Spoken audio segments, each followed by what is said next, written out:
tu pegar um símbolo mais genérico, como por exemplo, a gente tava falando nos Berlock, tu botar a Torre Eiffel, para todas as pessoas que viajaram para Paris, a Torre Eiffel vai ser um objeto de desejo. Agora, tu percebe que é diferente. Um casal, bota a Torre Eiffel aí na tua cabeça, tá? Fecha o olho e enxerga a Torre Eiffel. Um casal, o cara pediu a mulher em casamento na frente da Torre Eiffel. Taca a Torre Eiffel aí na tua cabeça, vira ela de ponta cabeça, tá? Tu olhando ela na lateral, esse é o perfil do teu anel. Todo ele lateralzinho, aqui vendo ele de lado é a Torre Eiffel de ponta cabeça, sobe os pezinhos da Torre Eiffel e vira as garras de um diamantezinho bem da hora ali em cima. Tu tá usando a mesma simbologia para contar uma história genérica em um caso e uma história bem específica no outro caso.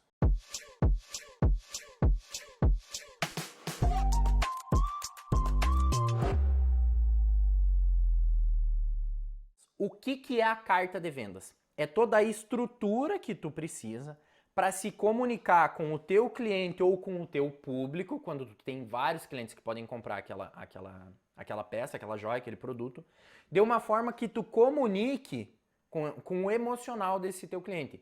Não somente com o objeto que ele está comprando, mas com o que aquele objeto representa, o que aquele objeto simboliza na vida dele. Pra gente parar de uma vez por todas de vender anel com aquela placa gigante na frente da nossa loja.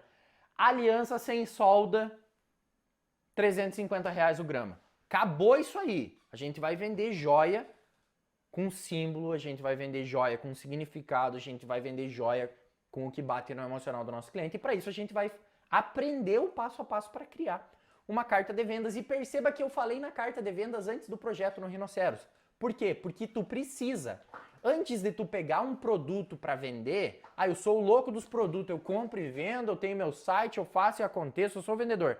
Antes de tu escolher o que tu vai comprar e o que tu vai vender, tu precisa saber algumas coisas básicas sobre esse negócio, para quem que é, como é que é, quanto é que custa, se o preço é mais alto, como é que eu faço para abordar um cliente com poder aquisitivo mais alto, mais baixo. Então tu precisa, antes de escolher o produto, começar a entender aquilo que a gente chama de avatar. Quem é a pessoa, quais são os costumes dessa pessoa, quais são os desejos dessa pessoa, o que ela quer, o que ela não quer, o que ela está disposta a pagar, o que ela não está, e o que move emocionalmente essa pessoa na vida. A gente precisa responder 3 perguntas. E essas 3 perguntas vão nos responder, vão nos trazer à tona tudo o que a gente precisa para começar a criar o nosso produto. Antes destas perguntas, eu preciso esclarecer uma parada contigo. Tu precisa de carta de vendas, de copy, de estrutura de vendas, de argumentação de vendas em produtos que não têm uma serventia objetiva. Pensa comigo, para que serve uma joia? Uma joia não serve para nada. Quando bate o desespero, não é uma joia que a pessoa vai comprar. Quando ela está com fome, ela compra comida. Joia não mata a fome. Quando ela está com frio, ela compra roupa. Joia não supre o frio dessa pessoa. Quando ela está doente, ela compra remédio. Esses são as três necessidades mais básicas do ser humano. A pessoa não precisa pensar para comprar isso. Quando a gente vai para um nível um pouquinho mais profundo, a gente percebe que as outras compras, elas acontecem no emocional ou numa necessidade criada pelas circunstâncias que aquela pessoa está. Por exemplo, a minha noiva é advogada e não se faz mais petições na máquina de escrever. Então as necessidades podem ser criadas dependendo das circunstâncias. Esse é o segundo nível de necessidade que as pessoas podem ter. E o terceiro nível é onde a gente aplica. É a joia. Não precisa dessa parada. Se tu não tiver uma joia, tu vai conseguir trabalhar. Se tu não tiver uma joia, tu percebe que não existe uma necessidade que com aquele objeto tu vai suprir ela. São só necessidades emocionais de trazer aquele símbolo. E aqui a gente puxa lá do mais interno que a gente tem na cabeça, no emocional do ser humano, algumas coisas que tu pode começar a prestar atenção, que envolve esse emocional. Vamos pensar por que uma pessoa compra uma joia. A sensação de pertencimento é uma delas. Como é que uma pessoa... O que dispara essa parada do pertencimento? Pensa comigo, um adolescente na escola, todos os colegas têm um smartphone. Por que diabos aquele guri quer o smartphone? Para se sentir parte de um grupo que todas as pessoas têm aquele objeto. Isso é uma das coisas que faz a pessoa eventualmente querer comprar uma coisa. Além do pertencimento, tem a parada da exclusividade. Vamos seguir no exemplo do telefone. Para vocês entenderem como é que tu vende um produto de alto valor. A Samsung está pegando essa parada. A Xiaomi está pegando essa parada.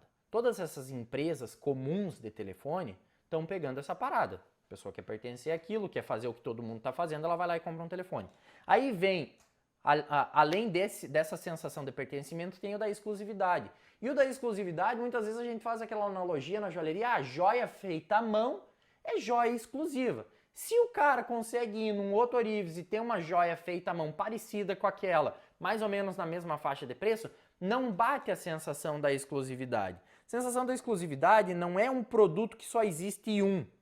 É um produto que, pela escassez dele no mercado e por muitas pessoas desejarem, ele se torna um produto, um objeto de desejo exclusivo. E dentro desse grupo de alunos é o iPhone, Matheus, na semana do lançamento. É um produto que custa, sei lá, 8, 10 mil reais. Nem todas as pessoas podem pagar, mas todas querem. O cara vai lá, dá um jeito, compra, o pai financia, às vezes em 24 vezes na Casa Bahia, trabalha até 10 horas da noite fazendo turno extra para pagar o desejo que aquela criança tem, porque senão ela inferniza a vida porque ela não tem o tal do iPhone, porque a foto não sei o que ele quer tirar. E na joalheria, isso é muito aplicado. É a sacolinha no shopping, a pessoa caminhando com a sacolinha no shopping, daquela joalheria que tu olha, pô, mas R$ 1.000 num berloque de prata não, né? Porque a pessoa não tá comprando um berloque de prata que vale 30. A pessoa tá, ó, mãozinha dada na namorada e a namorada carregando a sacolinha ali daquele produto que vale dinheiro, ninguém sabe por quê. Porque tem um investimento no emocional. Vamos ir um pouquinho mais dentro disso aí, um pouquinho mais profundo, antes da gente ir para a carta. História, símbolo. História conecta com as pessoas desde sempre. As tribos, quando a gente começou a se organizar em sociedade e tal, a gente tem isso historicamente, isso não é uma coisa da minha cabeça, é um estudo. Uma das coisas que conecta são as histórias, que as pessoas se reúnem para contar. Quando tu conta uma história muito bem contada para alguém, tu pega os 5 sentidos dessa pessoa e aguça ao mesmo tempo. A pessoa está entrando na história, daqui a pouco ela está enxergando as imagens daquilo acontecendo, ela está sentindo o frio daquilo. Quando tu está contando uma história que tem um certo suspense, a pessoa fica na expectativa, aflora uma adrenalina. A história, ela mexe com as pessoas. Se a tua joia tem uma história por trás, tu vai conseguir aflorar sentimentos dentro dessa pessoa. E como que uma joia transmite uma história? Tu cria uma história, que é o que a gente vai fazer aqui, puxa uma imagem dessa história, que a gente vai construir aqui, e pum, joga na tela do computador no teu desenho. Quando tu for vender, tu respondeu as perguntas que a gente já está fazendo aqui, e tu vai botar essa história na cabeça do teu cliente, e vai mexer com o emocional dele. O olho para de olhar para a joia, para de olhar para um pedaço de ouro e começa a enxergar o símbolo. E quando tu faz uma pessoa enxergar o símbolo, não importa quanto dinheiro vale, quanto dinheiro custa, a pergunta na cabecinha é: tenho para pagar? Não tenho para pagar. Mas se tu fez a carta de vendas bem feita, essa pergunta nem vai passar. Porque a primeira pergunta das nossas 3 perguntas é: para quem é essa peça? E essa pergunta é assim, ó, é dados demográficos. É coisa simples. A pessoa tem que idade? É homem ou mulher? Qual é o poder aquisitivo? E quais são os gostos gerais dessa pessoa? Isso tu vai fazer esse questionamento para 2 casos distintos. Joia específica para uma pessoa, tô atendendo um cliente ou vou atender um cliente, ou para um público. Tu tá fazendo uma joia, tá ali na frente do teu computador e tal, preciso criar uma parada aqui, daí começa a procurar coisa aleatória e fazer sem rumo, tu vai fazer um produto que não foi pensado para vender para ninguém, tu não tem uma estratégia de venda, o teu preço vai lá embaixo. Agora, se tu pensa, vamos pegar aqui um berloque, por exemplo, tá? A berloqueira, o produto da berloqueira, que a gente tá vendo centenas de milhares de empresas produzindo, depois que algumas empresas de fora e daqui criaram essa tendência, é um produto que ele tem uma faixa etária específica, não é para mulheres de 50 a 60 anos, pelo menos ele não foi pensado, isso não significa que não possa usar, mas ele não foi pensado para isso. Ele foi pensado para adolescentes, ali na faixa dos 8 aos 30 anos, que tem que conecta com o estilo que essa faixa etária tá usando nesse momento, conecta com as aspirações e os desejos dessa faixa de idade, conecta com as atividades que uma faixa econômica específica executa. Se eu quero vender um berlock que tem 2 gramas de prata, que custa R$30 na minha produção, tá? Não vamos botar os outros pontos aqui. Por R$1.000, não adianta eu querer vender para uma pessoa que tem um poder aquisitivo mais baixo. Então, quando eu estou criando a minha carta de venda, eu preciso dizer, essa é a faixa etária dessa pessoa e ela tem que ganhar pelo menos tanto. E aí eu tenho uma estratégia de venda para fazer para essa pessoa. Então, o que a primeira pergunta para quem é me responde? Quanto vai custar a minha joia? Vamos pegar na superfície aqui, tá? Depois a gente vai para o estudo de caso. Segunda pergunta, qual é o design? Qual é o desenho? Qual é o estilo dessa peça que vai conectar com essa pessoa que eu estou querendo vender ou para esse público-alvo que eu tô querendo atacar? E para te conseguir criar isso, tirar do teu imaginário, faz pesquisa no Google. Tu vai fazer 2 pesquisas na real. A primeira vai ser no Google e a segunda vai ser no Instagram. Pesquisa no Google, tu vai jogar as grandes marcas do mercado. Vai na Cartier, vai na Tiffany, vai na Vivara. E, gente, eu não estou defendendo a Vivara. Eu não acho as joias da Vivara com bom acabamento. As pessoas sempre me perguntam isso. É o marketing da Vivara que vende, na minha opinião. Mas é um marketing muito bem feito. Mas o estilo deles está vendendo. Aquelas ilhas, quiosque que chama da Pandora. Vai lá e olha. Mesmo esquema. Para mim, é semi-joia com material um pouquinho melhor, com preço de joia brasileira, nacional. Mas é o que está vendendo. Se é o que está vendendo, quem sou eu, quem é tu para dizer que está errado? Existe uma tendência. Então a primeira coisa é tu jogar pelo menos 10 grandes marcas de joia no Google, entrar no site, não na pesquisa de imagens, e ver a coleção que essa galera está vendendo. Tu vai perceber que Van Cleef, que Cartier e que essas mais baratas que eu acabei de citar aqui do Brasil, vão ter uma parada em comum. Se, dá uns exemplos assim só para te entender o que tu tá procurando. Se a maioria delas tem, sei lá, prata envelhecida nas coleções, opa, a tendência tá por aqui. Se a maioria delas tem 3 cores de ouro, mesmo que eventualmente seja banho, opa, tem uma tendência aqui. Se todas elas estão trabalhando com peças um pouquinho maiores, mais extravagantes, nas coleções principais, nos carro-chefe, tem uma tendência aqui. Saca a tendência. Ó, quase caí para trás. Saca a tendência. Essa é a tua pesquisa do Google. Salva uma porrada de imagens e tenta enxergar o que tem em comum nessas peças. Tem uma galera que está investindo uma grana muito grande para criar essa tendência. Essa tendência está sendo transmitida por todos os canais na cabeça das pessoas e elas estão absorvendo isso. Já tem um desejozinho ali dentro que um outro cara foi lá e botou a grana para investir. Aproveita o investimento desse dinheiro, bota essa tendência nas tuas peças e faz parte da onda, surfa a mesma onda. Segunda pesquisa, se você definiu o cliente específico, tá na hora de stalkear. Vou fazer um anel pro Arthur. Tô fazendo um anel que a mãe do Arthur quer dar pro Arthur. João, vai um anel pra eu dar pro Arthur. O que eu vou fazer? Eu vou olhar o perfil do Instagram do Arthur. Eu vou pegar essa tendência e eu vou conectar com os desejos que o Arthur tem. Por exemplo, sei lá, imagina que o Arthur fosse, sei lá, sentado na grana e ele fosse desses caras que compram motos caras. Se o Arthur, só um exemplo aqui, só para te sacar o que nós estamos procurando. O Arthur não usa joia, não tem um anel para eu ver o que esse cara usa.